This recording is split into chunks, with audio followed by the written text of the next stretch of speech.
আজকের যে ঘটনাটা শেয়ার করব সেটা হচ্ছে চাঁপাইনবাবগঞ্জ জেলার ভোলাহাট উপজেলার এক গ্রামের ঘটনা।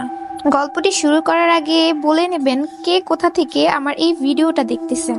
আমি অবশ্যই তার কমেন্টের রিপ্লাই দিব। তো চলো গল্পটা শুরু করি। অনেক আগের কথা, সেই গ্রামের একবারে পূর্ব পাশে একটা ঘর নিয়ে থাকতো শরীফা বিবি।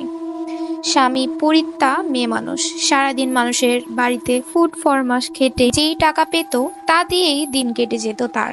ছোট একটা মেয়ে ছিল শরীফার, বয়স মাত্র 11 বছর। সেই মেয়েকে নিয়েই গ্রামের একদম শেষ মাথায় ঘরটিতে থাকতো সে। যাই হোক, ঠিক তাদের বাড়িটার পাশেই একটা বিরাট আকারের বেল গাছ ছিল।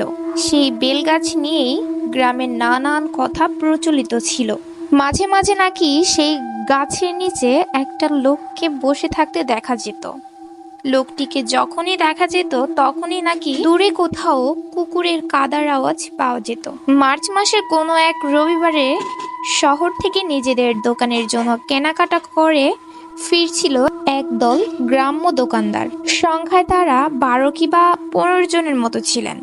রাত তখন 11টার মতো হবে। শরীফাদের বাসার কাছে আসতেই তারা দেখতে পেলেন সেই গাছের নিচে লোকটি বসে আছে এবং লোকটিকে ঘিরে আছে একদল মানুষ আকৃতি ছায়ামূর্তি।